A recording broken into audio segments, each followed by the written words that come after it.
Look closely at this action. You'll probably do it too. Yawning is contagious. This is called the Marinam effect in psychology. It's a form of psychological suggestion. But the woman who has been in the police station for 6 hours shows no reaction. This proves she's been trying to control her consciousness from the start. Luther immediately concludes this woman is the murderer of her parents. Her decision to report the crime herself was to avoid suspicion. At the crime scene, the family dog's head was shot. Both victims were killed with a single shot. There were no signs of a struggle. Nothing of value was stolen. Based on Luther's experience, this type of case isn't random. It's most likely an inside job. The file shows the woman, named Alice, entered Oxford at 13. She earned her PhD in astrophysics at 18. Genius and monster are, in a way, very similar. When confronted by Luther, Alice drops her facade. She admits she hated her parents. Her words are filled with provocation and disdain. Luther knows he's met his match.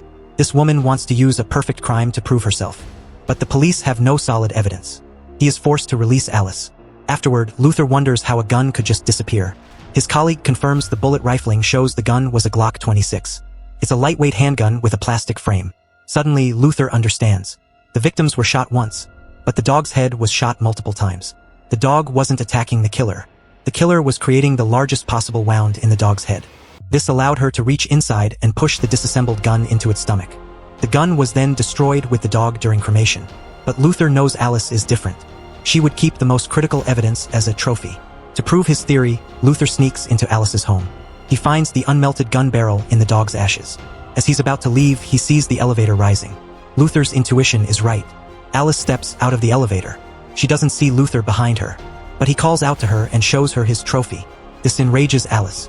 She enters the kitchen, grabs a knife, and chases him out. Luther stands calmly on a footbridge. With the knife at his stomach, he's not nervous. He knows Alice won't act in broad daylight.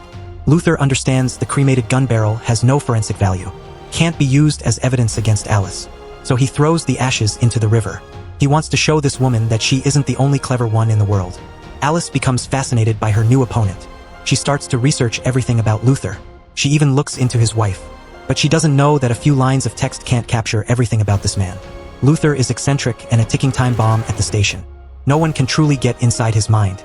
This is why his wife asked for a divorce. This sends Luther into a rage.